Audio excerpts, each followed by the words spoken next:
Hey Bubbleheads, this DVD here, so fucking soft, man. So fucking soft, man. Nothing, man. Its womb is so polluted, it can't even have little babies, man. Look at you, man. You used to be something. You a has-been. You a never was, Frank. But hey, man. You hear that? That's the future. Oh, look, pelican. Fly, pelican, fly. Hoo-ha, motherfucker. That's right, ain't so fucking tough now, huh, Bubblehead? Oh, that's right, you fucking soft, man. You fucking soft. Okay, what is happening right now? I'm talking shit to a animatronic Santa Claus.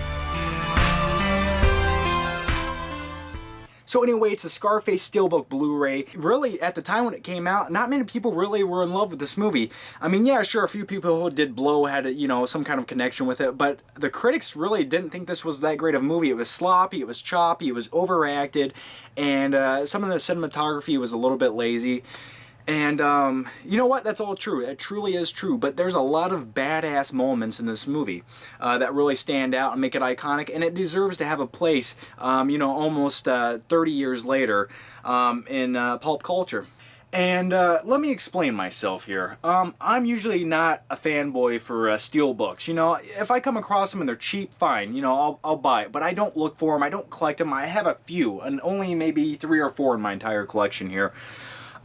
So, I mean, I justify it as this. It's just a fucking SteelBook, you know what I mean? I want the movie, I don't care about anything else. Yeah, I want some good packaging, but I don't need a steel material wrapped around my movie to make me feel more like a man. Yes, I do. So anyway, I was in Best Buy. I don't know what I was doing. I had no place to be. No one loves me. I have no emotional support in life. So I go to Best Buy to fulfill my needs. And I had no plans on buying anything, even though I wanted to, because, I don't know, being a mass consumer really just makes me feel more like an American. And I walked by this, and it caught my eye. It caught the corner of my eye. And I picked it up. It was shiny. It was red. It was hard. And,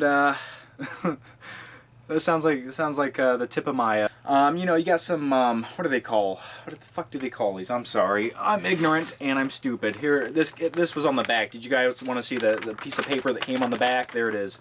Anyway, it comes with, hang on. Oh, yes.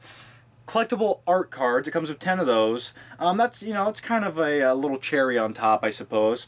And then another cool thing it came with was the DVD of the original Scarface from the, what is it, 1940s, 30s, 20s, 1932. Yeah, the original See, I know nothing. I just read things.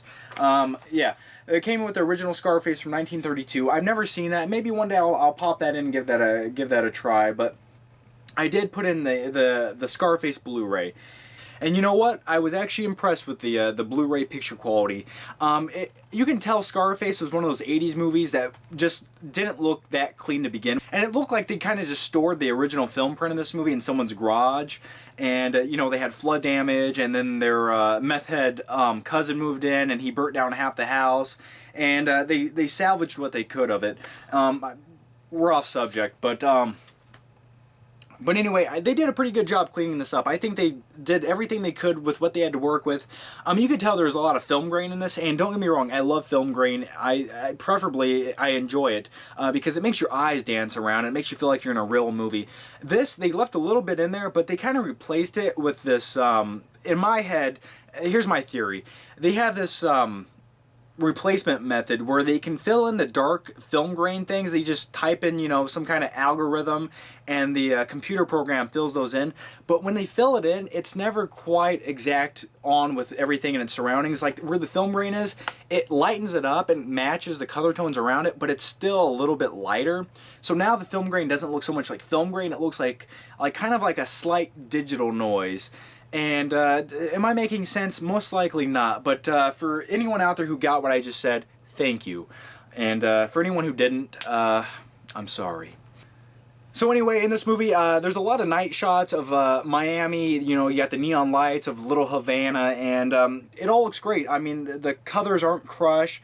There's no digital compression that's noticeable, and the flush tones in this movie are natural. They look clean, and the resolution. That's the most important thing about Blu-ray. Is the resolution in this movie is crisp, it's clear, and it's everything a Blu-ray should be. And Al Pacino is one of the best over actors in Hollywood. He's kind of like. You know what he is? He's kind of like the Nicolas Cage, but the older version who was more popular in the 80s. Yeah, we'll go with that. You wanna fuck with me, ma? So anyway, like I said, I love doing the voice. I know I'm terrible at it, but you know that Cuban voice by a, what is Al Pacino? He's slightly Italian and slightly, what else is he? He's Puerto Rican, I believe. So when watching this movie, it was clean, it was crisp, it fulfilled my eyes, it lit up the pixels on my TV, and I'm gonna say this is a justifiable Blu-ray. I give it, I'll give it a 4 out of 5, because as good as it is, there's still, I could see maybe they could have went back and cleaned this up a little bit more, or this. Okay, old man, let's get two things straight. I run the fucking Yale, and I run you.